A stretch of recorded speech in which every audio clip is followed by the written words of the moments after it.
बंधुओं नमस्कार। आज आपके समक्ष मैं एक बार पुनः अपने YouTube channel Pandey S Arvind public में उपस्थित हुआ हूँ और आज जो चर्चा का विषय है वह मेडिको लीगल है। और मेडिको लीगल इसलिए है कि उसमें जो मुख्य चर्चा का विषय है वह चिकित्सा से संबंधित है और उस चिकित्सा संबंधी जो उपचार है उस उपचार को नियंत्रित करने के लिए जो नियम संसद ने बनाए हैं उस नियमावली के अंतर्गत किस प्रकार से इस सुविधा का प्रयोग जो व्यक्ति इस सुविधा का उपयोग करना चाहता है उनके संबंध में नियंत्रित और नियमित किया जाता है। तो ऐसी स्थिति में पहले हम उन कानूनी प्रावधानों पर आएँ, इससे पहले एक तरह से परिचय के रूप से मैं उस विषय की जानकारी आपके सामने रख देता हूं। और यह विषय है किराए की कोख, सरोगेसी। तो सबसे पहले इस विषय पर कानूनी पहलू जानने से भी पहले यह ज़रूरी है जानना कि सरोगेसी या किराए की कोख होती क्या है और किन परिस्थितियों में यह सुविधा जो चिकित्सकीय सुविधा है जिसको हम लोग कहते हैं आर्टिफिशियल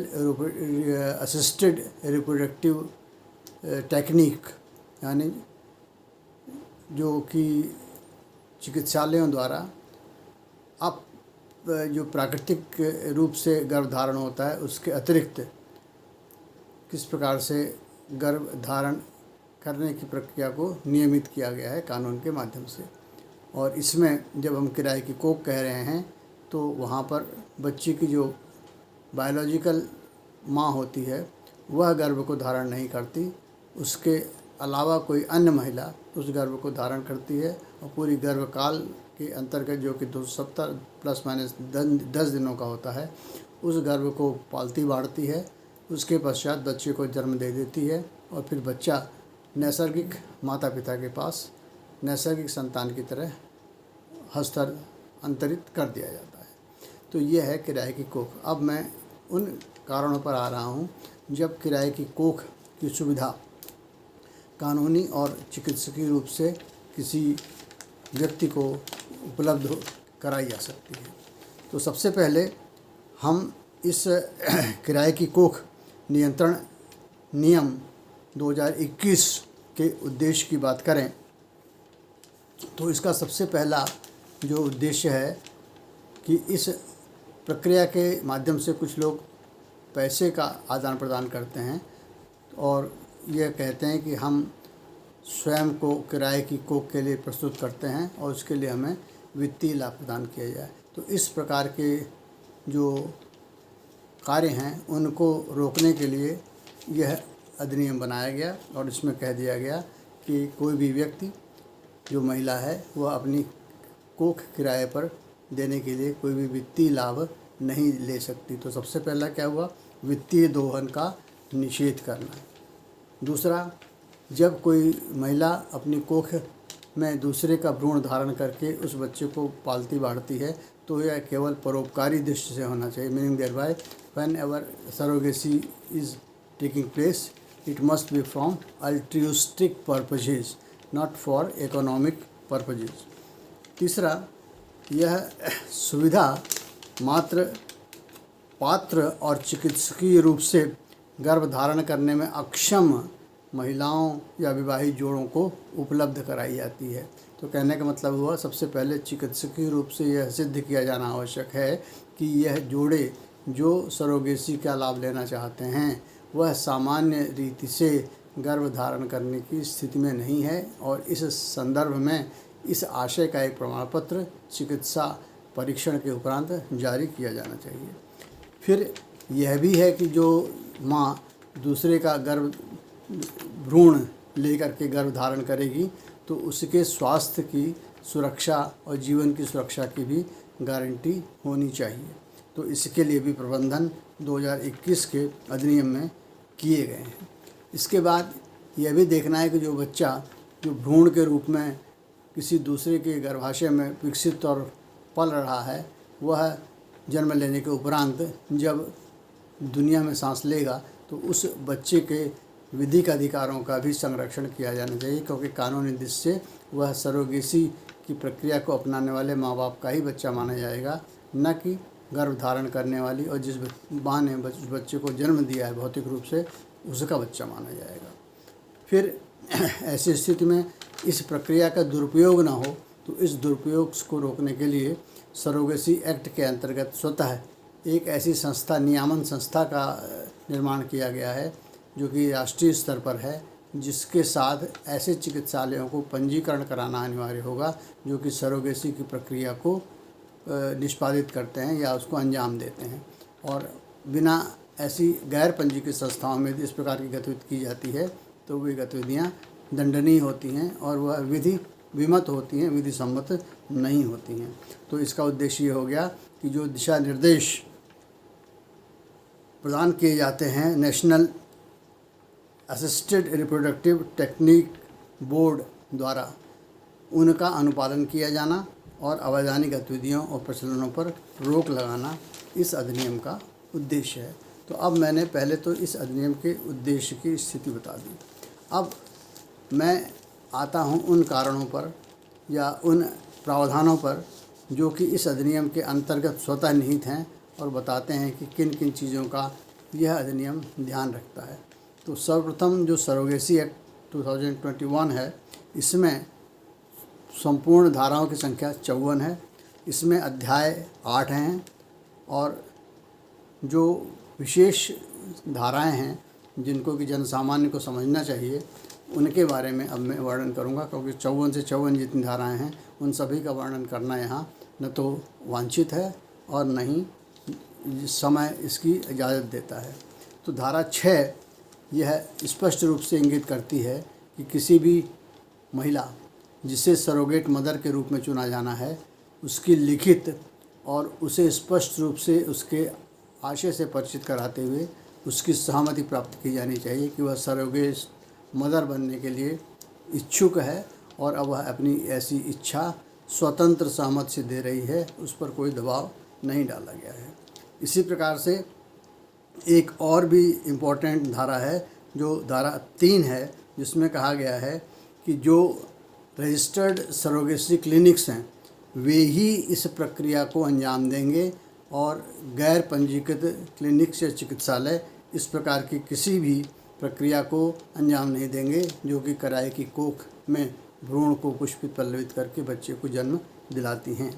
फिर इसके बाद धारा 26 और धारा 35 में यह कहा गया है कि एक एप्रोप्रिएट अथॉरिटी होगी, एक उचित प्राधिकारी होगा जो कि स्टेट बोर्ड होगा या state assisted reproductive technology surrogacy board होगा, जो कि राज्य में इस प्रकार की गतिविधियों को नियंत्रित करने के लिए एक सक्षम संस्था के रूप में देखा जाएगा। धारा 4 में ये बताया गया है कि कोई भी सरोगेसी तब तक परफॉर्म नहीं की जाएगी जब तक कि वे उद्देश्य जो कि धारा 4 में उपखंड ए से ई तक वर्णित है उनमें सभी तरह से न आते हों या उनके द्वारा सब नियंत्रित न किए गए हों। तो धारा 4 की उपधारा का में कहा गया है, माने ए में कहा गया है कि चिकित्सकीय रूप से यह सुनिश्चित किया जाना चाहिए कि दूसरे महिला के गर्भ का पालना बढ़ाना बहुत ही चिकित्सा आवश्यक है और चिकित्सकीय रूप से यह अपरिहार्य है और तभी गर्भ धारण किया जा सकता है और यह जो इच्छुक दंपति हैं उनकी इच्छा से किया जा रहा है। दूसरा यह कि इस कार्य के लिए कोई धनराशि का आदान प्रदान नहीं हुआ है और यह परोपकारी रीत से किया जा रहा है। तीसरा यह कि इसमें किसी भी प्रकार का न तो प्रलोभन है, न दबाव है, न प्रपीड़न है और न ही आर्थिक लेन देन की कोई व्यवस्था है। चौथा यह कि जो बच्चा सरोगेसी से पैदा होगा उसका उपयोग न तो वेश्यावृत्ति के लिए किया जाएगा, न वो बच्चा बेचा जाएगा और न ही उस बच्चे का दोहन होगा या उसका प्रताड़ना की जाएगी। उसके भविष्य को भी सुरक्षित करने की व्यवस्था इस अधिनियम की धारा 4 के 4 प्रावधानों के अंतर्गत चौथे प्रावधान में की गई है। इसके अतिरिक्त यह भी कहा गया है कि कोई भी ऐसी महिला या ऐसा व्यक्ति जो किराए की कोख देने के लिए स्वेच्छया उद्यत होता है, आगे आता है, उसके संबंधी, उसके परिवारजन और उससे जुड़े हुए लोग किसी भी तरह से इस प्रक्रिया को कभी भी न तो बढ़ावा देंगे, न तो प्रचारित करेंगे और न ही लोगों में इसका प्रचार करेंगे कि हमारे परिवार के अमुक व्यक्ति ने इस प्रकार से अपनी कोख किराए पर दी है, क्योंकि वह व्यक्ति परोपकार में ऐसा कर रहा है। अतः उसका नाम रोशन करने के लिए, उस महिला का नाम रोशन करने के लिए आप यदि इस प्रकार का प्रचार प्रसार करते हैं और लोगों को यह प्रेरित करते हैं कि यह भी एक प्रकार का परोपकार है जो किया जा सकता है, तो ऐसा करने पर भी प्रतिबंध लगाने की बात कही गई है। तो धारा 8 में कहा गया है कि किस प्रकार से हम सरोगेसी से उत्पन्न बच्चे के अधिकार को संरक्षित करेंगे। तो उसमें कहा गया है कि a child born of surrogacy shall be deemed to be a biological child of the intending couple. कहने का मतलब है जो कि किराए की कोख से पैदा हुआ बच्चा है वह माना जाएगा कि वह आशय या इच्छा रखने वाले माँ बाप का ही बच्चा है और वह गर्भ धारण करने वाली जो किराए की कोख वाली महिला है उसका बच्चा नहीं है। वह किसी भी प्रकार से उसके साथ आनुवंशिक संबंध रखने वाला व्यक्ति नहीं माना जाएगा और ऐसी स्थिति में वह किसी भी जीवन के किसी भी स्तर पर अपनी उस माँ के साथ कोई भी अधिकार कानूनी रूप से मांगने पाने का अधिकारी नहीं होता और इसी प्रकार से वह माँ भी उस बच्चे से किसी भी प्रकार का अधिकार मांगने और पाने का कोई अधिकार नहीं रखती। इसके साथ साथ यह भी कहा गया है धारा 10 में कि यदि कोई किराए की कोख में बच्चा पल रहा है तो उसका भी गर्भपात नहीं कराया जा सकता। यदि वह बच्चा पलने बढ़ने लगा तो ऐसी स्थिति में उसको पूरा जीवन पूर्ण करने के पश्चात 270 ±10 डेज़ के बाद एक नैसर्गिक और सामान्य प्रजनन के उपरांत जन्म लेना होगा और उसे इस अवधि से पूर्व कभी भी गर्भपात करके समाप्त नहीं किया जा सकता। धारा 11 में कहा गया है कि सरोगेसी प्रक्रिया को करने वाले सभी भी चिकित्सालयों को national assisted reproductive technology and surrogacy registry के साथ पंजीकरण कराना पड़ेगा और ऐसा पंजीकरण धारा 15 के अंतर्गत अनिवार्य बनाया गया है। धारा 26 में स्टेट ART बोर्ड वही जो है कि असिस्टेड रिप्रोडक्टिव टेक्नोलॉजी बोर्ड जो प्रदेश में होगा उसके बारे में चर्चा की गई है। धारा 38 में एक बार पुनः यह कहा गया कि किसी भी प्रकार से सरोगेट मदर जो है उसका कोई भी वित्तीय पोषण नहीं किया जाएगा और उसे किसी भी प्रकार से उसका दोहन नहीं किया जाएगा, उसकी प्रताड़ना नहीं की जाएगी। धारा 39 पनिशमेंट के बारे में बात करती है और यह कहती है कि किसी भी संस्था ने जो चिकित्सालय संस्था है उसने यदि इस अधिनियम के प्रावधानों का अनुपालन नहीं किया तो अनुपालन न करने के कारण उल्लंघन करने के आधार पर वे दंडित किए जा सकते हैं और जिसमें कि 5 साल तक का कारावास और जो कि अर्थदंड सहित भी हो सकता है और यदि वह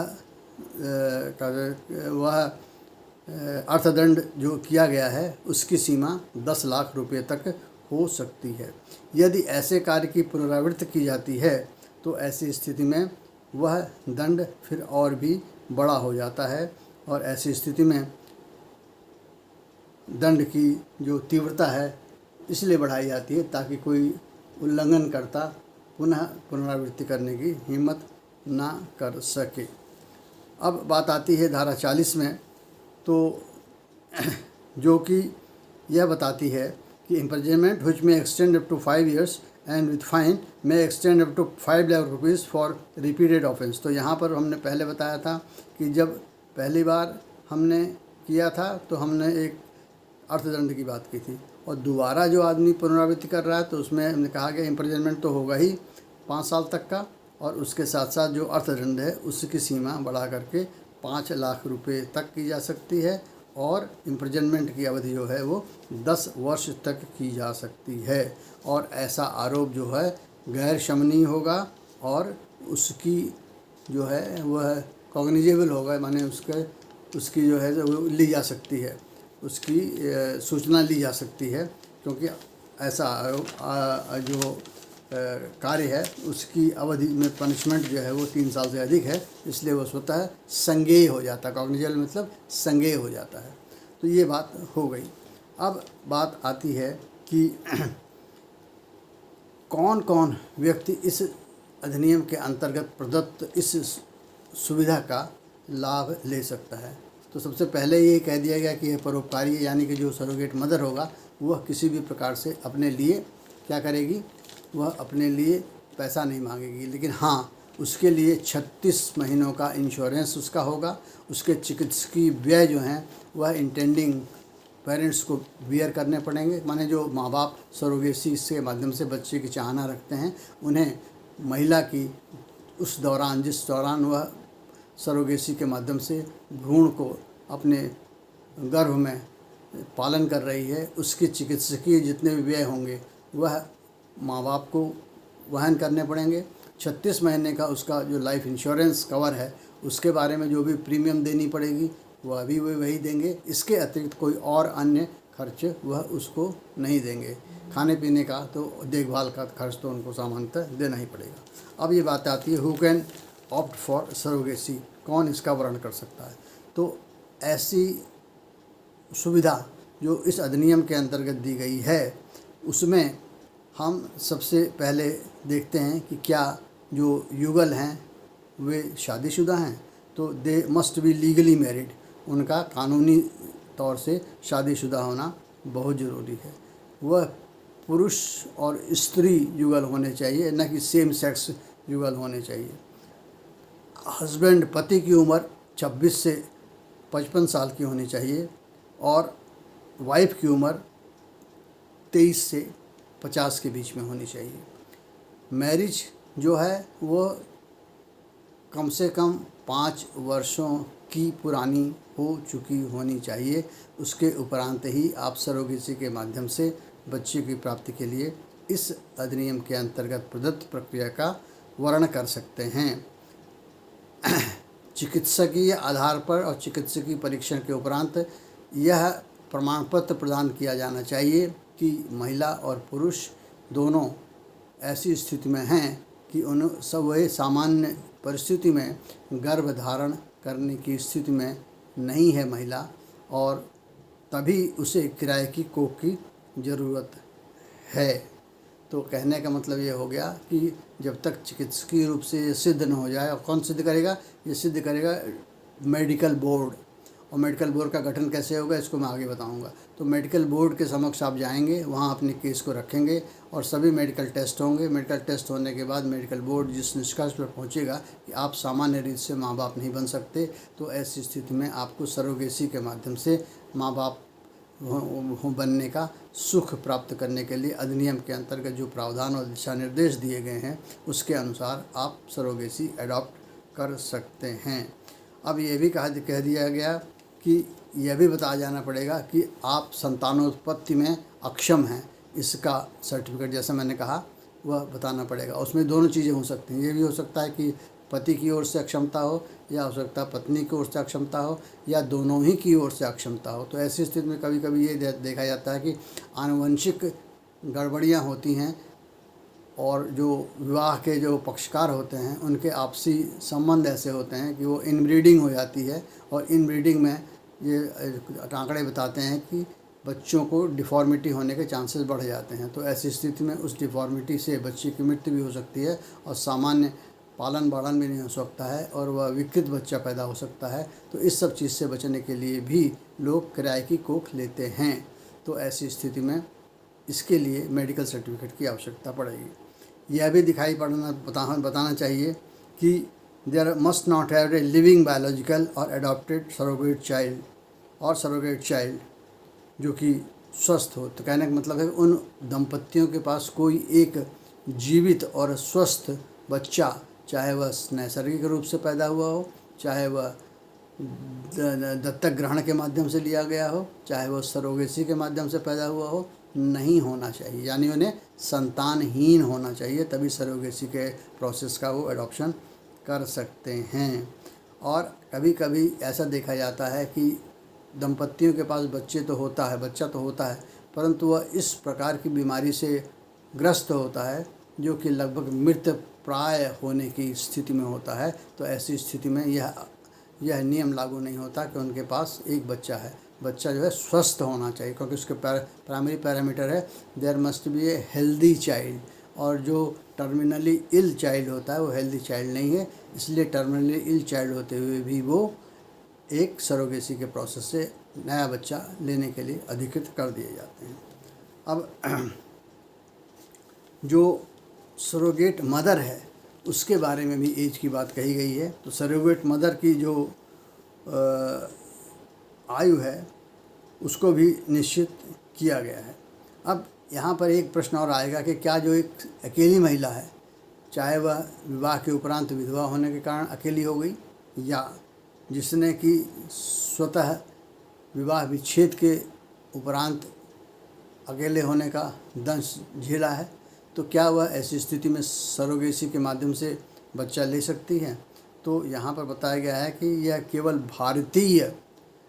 विधवा महिलाओं और भारतीय परित्यक्ता महिलाएं जिनकी आयु 35 से 45 मध्य के बीच हो, वे सरोगेसी के माध्यम से बच्चे को प्राप्त कर सकती हैं। लेकिन विदेशी नागरिकों के लिए यह सुविधा उपलब्ध नहीं है। और जो मैं आयु के बारे में बात कर रहा था और संबंध के बारे में बात कर रहा था सरोगेट मदर के, उसके विषय में यह कहना है कि एक जो सरोगेट मदर है वो इंटेंडिंग कपल, जो चाहने वाले युगल हैं, उनकी नियर रिलेटिव होनी चाहिए, उनकी नज़दीकी रिश्तेदार होनी चाहिए। और उसकी उम्र और अनुभव के बारे में बताते हुए कहा गया है कि वह ऐसी महिला होना चाहिए कि जिसकी विवाह हो चुका हो और जो गर्भधारण की प्रक्रिया से गुजर चुकी हो और जो बच्चे को जन्म दे चुकी हो, लेकिन उसकी उम्र 25 से 35 वर्ष हो और उसका अपना स्वयं का जो है एक बच्चा कम से कम होना ही चाहिए। तो ये पैरामीटर्स हैं जिनके आधार पर हम किसी महिला को सरोगेट मदर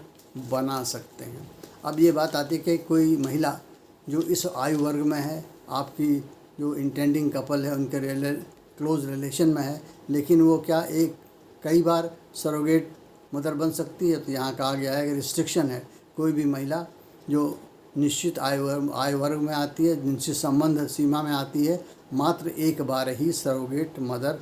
बन सकती है अपने जीवन काल में। वह अपने इस सरोगेसी के लिए कोई भी आर्थिक प्रतिपूर्ति की मांग नहीं कर सकती। जैसा मैंने पहले कहा, केवल वह अपनी देखभाल, शुश्रूषा, चिकित्सकीय व्यय और इसके साथ साथ 36 महीनों के इंश्योरेंस के लिए ही पहले प्रतिपूर्ति पाने की अधिकारी होगी। अब यहाँ पर बात आती है कि जो गैमेट्स, अंडाणु या शुक्राणु उपयोग किए जाते हैं, उनके बारे में क्या नियमन का प्रावधान है? तो donor gametes are permitted only if certified by the district medical board that a partner requires a donor egg or sperm. At least one gamete must come from the intending couple. कहने का अर्थ है, यदि चिकित्सकीय जो report आई है उसमें यह स्पष्ट होकर आता है कि पुरुष और महिला जो दोनों युगल हैं उसमें से किसी एक के, पुरुष हो तो शुक्राणु या महिला हो तो अंडाणु, में कुछ इस प्रकार की डिफॉर्मिटी, कमी है जिससे कि वे अभिभावक माँ बाप नहीं बन सकते, तो ऐसी स्थिति में वे इस बात की अनुमति दे सकते हैं कि शुक्राणु अथवा अंडाणु जैसा कि विषय हो, जैसी की परिस्थिति हो, वह बाहर से, जिसको कहते हैं हम लोग बैंक, जो कि हम लोग कहते हैं स्पर्म बैंक या ओवम बैंक वहाँ से लिया जा सकता है। लेकिन प्रायिक शर्त यह है, जैसे कंडीशन प्रेसिडेंट यह है कि केवल या तो स्पर्म लिया जा सकता है या तो ओवम लिया जा सकता है। स्पर्म और ओवम दोनों ही बाहर के नहीं हो सकते। यदि अंडा बाहर का है तो स्पर्म पिता का होना चाहिए, यदि अंडा माँ का है, नैसर्गिक माँ का है, तो स्पर्म बाहर का हो सकता है। और ये जो है 2024 के 21 फरवरी को जो अमेंडमेंट हुआ उसमें इस बात की परमिशन दी गई। नहीं तो पहले पारंपरिक जो मामला था, जो पारंपरिक जो नियम थे, उसमें स्पर्म और ओवम दोनों ही नैसर्गिक माँ बाप के होते थे। उसके बाद उनको इन विट्रो फर्टिलाइजेशन कराने के पश्चात, यानी कि लैब में जो कि प्रयोगशाला है वहाँ पर उनका निषेचन कराने के उपरांत फिर सरोगेट मदर के गर्भ में रख दिया जाता था, क्योंकि नैसर्गिक माँ गर्भ धारण करने या गर्भ धारण करने के पश्चात उसे पालने या पोषित करने में चिकित्सकीय रूप से उसका शरीर अक्षम होता था। तो उस अक्षमता की प्रतिपूर्ति के लिए सरोगेट मदर का जो वो है कोख है वह प्रयोग की जाती थी। लेकिन यहाँ ये देखा गया कि कई मामलों में ये जो स्पर्म है या जो ओवम है वह भी डिफेक्टिव होता है, मेडिकली अनफिट होता है फॉर कंसेप्शन, फॉर फर्टिलाइजेशन। तो ऐसी स्थिति में ये कह दिया गया 2024 में कि हाँ, दोनों में से एक गैमीट यानी कि शुक्राणु अथवा अंडाणु बाहर से लिया जा सकता है, परंतु एक तो नैसर्गिक माँ बाप का होना ही चाहिए। और यह जो भी संपूर्ण प्रक्रिया है, जैसा कि मैंने पहले ही कहा, एक पंजीकृत चिकित्सालय में होनी चाहिए, और ऐसा होने पर ही हम सरोगेसी को कर सकते हैं। तो अब यहाँ पर एक चीज़ और स्पष्ट करने वाली है, वो ये है कि भारत में सरोगेसी के लिए ये जो एग डोनेशन है और स्पर्म डोनेशन है उसका क्या सामान्य नियम है। As a general rule an egg can be taken from a surrogate mother, but it depends on the specific type of surrogacy arrangement। तो ये कहा गया है कि कभी कभी आप ओवम जो है सरोगेट मदर का भी ले सकते हैं, लेकिन यह देखना होगा कि किस प्रकार का एक आपस में मशवरा तय किया गया है कि किस प्रकार की सरोगेसी होगा। ट्रेडिशनल सरोगेसी में, जैसा मैंने पहले ही कहा, सरोगेसी में सामान्यतः माँ बाप का ही स्पर्म और ओवम प्रयोग किया जाता है। लेकिन जो आपातग्रस्त परिस्थितियाँ होती हैं वह इस प्रकार से होती हैं कि वहाँ पर माँ का अंडाणु उपयोग किए जाने की स्थिति में नहीं होते हैं। तो ऐसी स्थिति में अंडाणु जो है वो सरोगेट मदर दे सकती है या किसी अन्य स्पर्म बैंक से या ओवम बैंक से वो लिया जा सकता है। हाँ, ये भी ध्यान देने योग्य बात है कि under Indian law mother can not use her own egg for the child she carries, परंतु भारतीय संदर्भों में यह स्पष्ट कर दिया गया है कि जो सरोगेट मदर है वो अपने अंडाणुओं का डोनेशन नहीं कर सकती। तो थर्ड पार्टी डोनेशन होना चाहिए। कहने का मतलब ये हो गया third party other than the surrogate mother. तो यदि पेरेंट्स में से मदर नहीं दे सकती है अपना ओवम, तो सरोगेट मदर नहीं देगी, कोई बाहर से ओवम आएगा तो इसको हम लोग third party donation of ovum कहते हैं। किसी भी इस नियम में ये कहा गया है कि सरोगेट मदर का किसी भी प्रकार से आनुवंशिक रूप से उस बच्चे के साथ कोई संबंध नहीं होना चाहिए, और यह तभी संभव है जबकि सरोगेट मदर के अंडे का प्रयोग नहीं किया जाएगा। लेकिन विदेशों में इस प्रकार की स्थिति नहीं है, भारत में इस प्रकार की स्थिति है, क्योंकि भविष्य में फिर आनुवंशिकता के आधार पर अधिकारों की लड़ाई हो सकती है। उस लड़ाई को समाप्त करने के लिए हमने इस प्रकार की व्यवस्था की कि सरोगेट मदर में स्थापित किए जाने वाले भ्रूण में प्रयोग किए जाने वाले अंडे को किसी तीसरी महिला से या तीसरे स्रोत से लिया जाना आवश्यक होता है, और यह अमेंडमेंट 2024 21 फरवरी को लागू हो गया। तो क्या हो गया, अब डोनर बैंक से आप स्पर्म या ओवम ले सकते हैं, और ऐसी स्थिति में डिस्ट्रिक्ट मेडिकल बोर्ड जो है वो स्पष्ट रूप से स्पेसिफाई करता है, निर्देशित करता है और प्रमाण पत्र देता है कि आप ले सकते हैं। हाँ, अब यहाँ पर एक प्रश्न और उठेगा कि क्या जो एकल महिला है वो सिंगल वोमन और विडो और divorcees must use their own egg and donors sperm.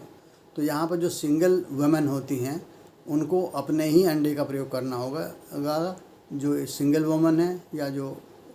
Divorcee हैं तो उनको अपने अंडे का प्रयोग करना पड़ेगा, स्पर्म वो बाहर से ले सकती हैं। अब यहाँ पर बात आती है चिल्ड्रन की, बच्चे की आनुवंशिकता के बारे में क्या होगा। तो children born of the surrogacy will be treated to be the natural born children of the intending mother. जैसे बच्चे जो सरोगेसी के प्रक्रिया के माध्यम से जन्म लेते हैं वे चाहना वाले, प्रत्याशित करने वाले माँ बाप के ही बच्चे माने जाएंगे। इसमें सरोगेट मदर का कोई भी आनुवंशिक संबंध नहीं माना जाता है। अब यहाँ पर एक चीज़ और हाईलाइट की जाने वाली है, वो ये है कि सरोगेसी रेगुलेशन अमेंडमेंट एक्ट 2004 में, जो कि फरवरी 2021 जिसकी मैं चर्चा कर रहा हूँ, वो पहले वाले strict mandate by allowing married couple to use donors gamete under specific medical conditions requiring that at least one gamete shall come from the intending couple. जैसा मैंने पहले कह दिया, तो जो 21 का एक्ट है उसमें 24 का जो रेगुलेशन अमेंडमेंट में है उसमें इस जो निषेध था उस निषेध को थोड़ा सा हल्का किया गया और ये कहा गया ज़रूरी नहीं है कि दोनों ही माँ बाप का ही गैमीट हो, यानी कि शुक्राणु और अंडाणु हो। अंडाणु या शुक्राणु में से कोई एक बाहर से लिया जा सकता है, इसकी चर्चा मैं पहले ही कर चुका हूँ। अब इसी तरह सरोगेसी रेगुलेशन एक्ट 2021